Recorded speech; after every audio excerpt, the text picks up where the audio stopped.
6 trucs pour améliorer son sommeil. Bonjour, je suis Dominique Meunier, thérapeute et coach.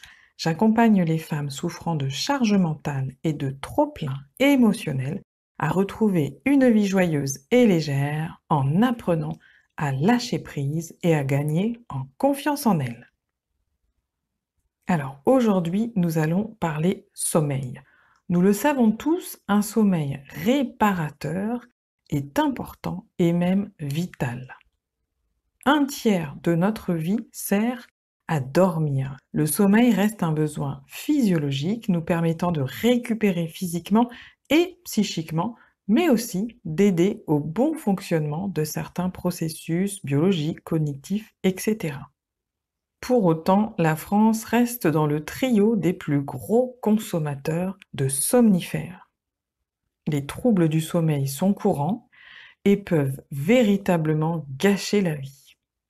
Et moi, je le vois dans ma clientèle, force est de constater que plus on se considère comme en difficulté au niveau de notre sommeil, et plus on l'est au quotidien. En changeant notre façon de juger notre sommeil et en adoptant quelques principes, il est possible d'agir en faveur d'un repos de meilleure qualité, moins prise de tête surtout. Mon premier truc pour améliorer le sommeil est d'abord de faire le procès de votre chambre à coucher. C'est un lieu important dans lequel on s'abandonne corps et esprit à morpher et il est donc essentiel de regarder comment est votre chambre. Est-ce qu'elle est accueillante? Est-ce qu'elle est rangée? Aérée? Est-ce qu'elle est uniquement dédiée au sommeil? Est-ce que vous vous y sentez en sécurité? Quel élément pouvez-vous modifier pour rendre cet endroit encore plus propice à la détente et au corps? Mon deuxième truc est de repérer les signes du sommeil. Cela peut paraître basique, pourtant j'entends encore quelquefois des clientes me dire qu'elles vont se coucher, je cite, parce qu'il est l'heure. Or, tout comme l'alimentation, la faim, la satiété, par exemple, les signes, vos signes, restent les seuls et uniques guides à suivre. Quels sont ces signes?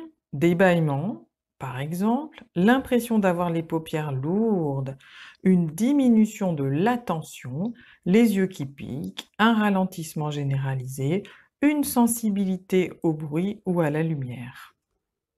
Si un ou plusieurs signes arrivent, c'est qu'il est temps d'aller dormir. Si vous constatez que vous vous endormez devant votre série préférée, c'est que vous avez sans doute raté le train. Pour optimiser son sommeil, il faut l'accueillir lorsqu'il arrive et non lui ouvrir la porte alors qu'il est déjà reparti. Mon troisième truc pour améliorer son sommeil est d'examiner son niveau général de stress. Que celui qui parvient à dormir en s'étant couché, stressé, préoccupé, anxieux, lève la main. Effectivement, car un bon sommeil se prépare en journée. Si l'on passe la journée sur les dents, les mâchoires serrées en plus, comment s'apaiser pour accueillir le sommeil? Le lot habituel de cogitation apparaît, la to-do list est réécrite, les il faut se multiplient. Bref, le mental se charge et n'est absolument pas prêt à se relâcher. Pour mieux dormir, la capacité de détente et de distance par rapport aux problèmes, aux soucis, est centrale. Le stress chronique est l'ennemi public numéro 1. En ayant l'impression que, je cite, l'on gère toutes ses activités au quotidien, on tire et on s'épuise. Et paradoxalement, on dort beaucoup moins bien car le mental est surchargé.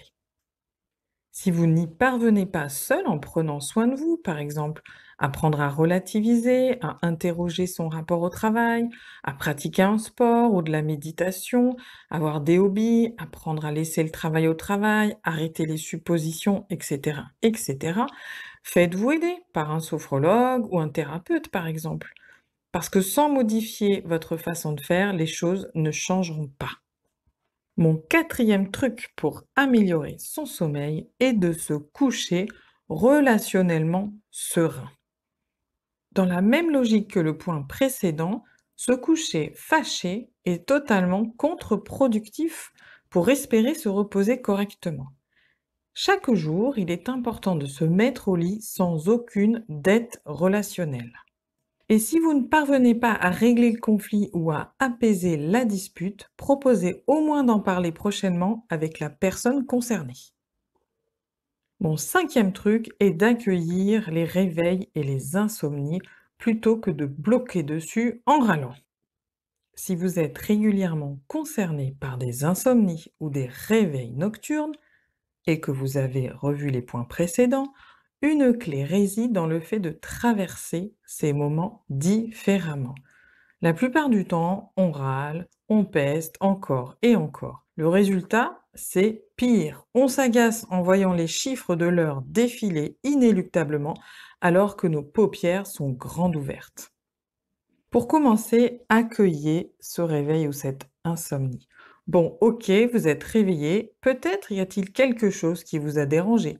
Les ronflements du conjoint, un chat qui gratte à la porte, un enfant qui tousse, un chien qui aboie dehors, etc., etc.